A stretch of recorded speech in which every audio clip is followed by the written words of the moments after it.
Hello and welcome to Covered Bridge on TV8. I'm Kim Fuller, the editor-in-chief of Covered Bridge Magazine. And I'm Bobby LaRue, the director of partnerships at Covered Bridge Magazine. Today we have Joe Newton back for another cocktail session here on TV8. I don't know if you guys have checked out the most recent issue of Covered Bridge, but we did feature two cocktails from Two Arrows.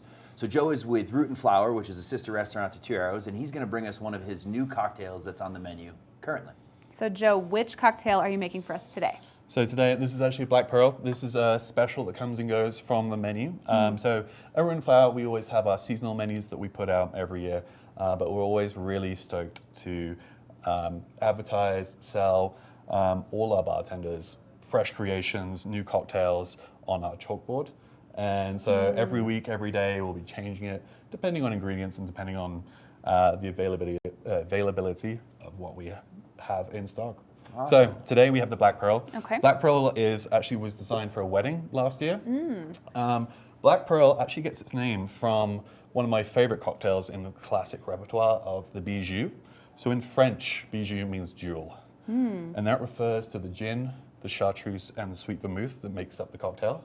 So the gin would be the diamond, the chartreuse would be the emerald, and then the sweet vermouth would be the ruby. Wow. So this is a jewel. So this one though, I call this Black Pearl.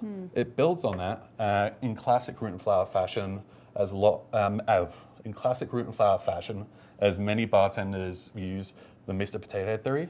We've actually substituted out the gin for our favorite whiskey, Elijah Craig. So we're actually going to start off with 1.5 ounces of Elijah Craig. Yeah, Root and Flower always does a great job of really hand-picking the spirits that you have on your shelves. Why Elijah Craig in this instance? So Elijah Craig has, it's one of our favorite mixing whiskeys, and it's affordable, it's easily and readily available. It comes from the Heaven Hill Distillery, and the Heaven Hill Distillery has always been very supportive of Root and Flower and Two Arrows.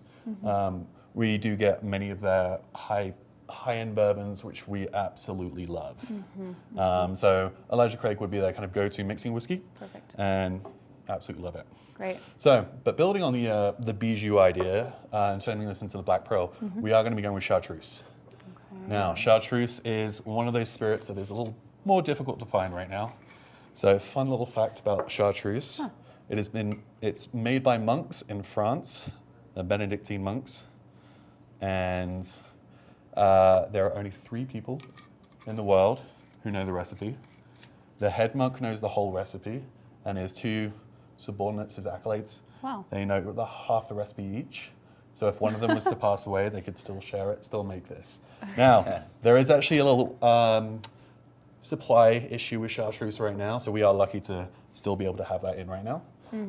Okay. With the chartreuse, the Pope himself has told the monks to stop making so much chartreuse and get back to praying, get back to what you should be doing, which we respect. But it has meant that chartreuse has become a little harder to find. But like I said, luckily at Root and Flower, we still have plenty of chartreuse for everybody. This cocktail wouldn't be the same without it, right? There's not really a substitute. So chartreuse falls in the Genepae family. Genepae is the flower of wormwood. And you can find other Genepaes that are a little bit more simplistic. They don't have the complexity though that chartreuse does. So there is really no equal to chartreuse. Okay. And finally, my favorite thing, Amaro Chicharo. So Amaro Chicharo, I pretty much put in everything: coffee, cocktails, our espresso martinis, and we're doing 3/4 ounce of that. So we kind of modify this Negroni build a little bit from the classic 1-1-1 recipe, so where I put 1.5 ounces of the whiskey, 0.75 of the Amaro Chicharo and 0.75 of the chartreuse. Just balances a little bit more, lets that alcohol shine through a little brighter. And we're going to be building this in our stirring tin right now. Okay. So everything's ready to go. Bobby, if you could have the ice, please. Absolutely. Here you are, Joe. Thank you, Bobby. So, as this cocktail is all spirits, we're going to be stirring it. So I noticed on the last segment you mentioned citrus, and that's why you were shaking it. So is that kind of like a typical rule? Like it is. Citrus shake, pure liquor stir. Yeah. Right. So it's all about texture. A lot of people will think that it's bruising the alcohol if you shake a martini, for example. But this is actually all about the texture of the cocktail itself. So with the juice, you want to shake it up really hard, you're actually aerating the cocktail. You're providing little micro bubbles that pop on your tongue as you taste it and just like brings the cocktail to life. Okay. But if we're just using spirits or sugar, we want to stir it. We want Okay. that silky smooth mouthfeel. All right. And that is why we stir this. I always wondered. Thank you. So when we're stirring, it's all about elegance, Wow. all about grace. So you're not like breaking the cube at all. You're just really letting it Just- wash over the liquor. So I'm letting the spoon stir, and we're going to be stirring for about 20 seconds. I was gonna ask, is there Yeah. a rule of thumb on how It's long about we should 40 stir? times. And here's the other fun fact about the science. The things I like to teach at Root and Flower are if you were to shake a cocktail and stir a cocktail to completion, they would both be the same temperature and dilution, which is kind of crazy to think about because you think, oh, a shaken cocktail is going to be colder. But in fact, if you do stir a cocktail properly, it'll be the exact same temperature and dilution. It's Okay. just about the texture. Okay. Then. It's just about the texture. Awesome. So with this one, we're actually going to be pouring this on one of my favorites, the Big Rock. Oh, look So at at Root that. and Flower, we do have the crystal clear ice cubes. You can see right through that thing. So Beautiful. special machine actually creates these. So it's like freezing lake ice. So the only way to make clear ice like this is directional freezing. So when you're freezing water, think of a lake.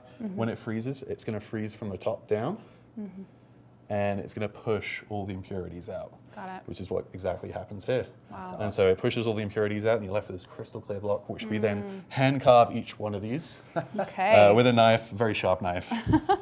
And it's it's my meditation for the day. I like that. That's great. Well put.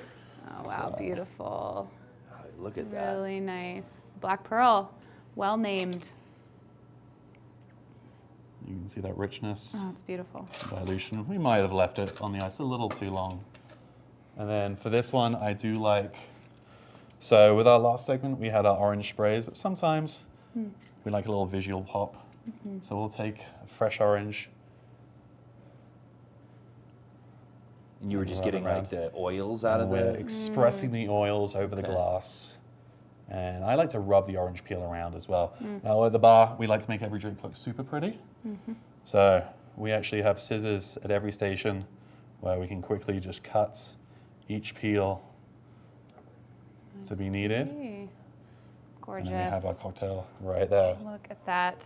That's- Well, yeah, definitely go see Joe, a lead bartender at Root and Flower, and he has cocktail classes. Root and Flower also has wine classes, spirit classes, sister bar and coffee house, Two Arrows, pretty much a little bit across Vail Village is a great place to find other wonderful cocktails. So, Joe, thank you so much for coming Oh, today. thank you guys. great having Thank you. you.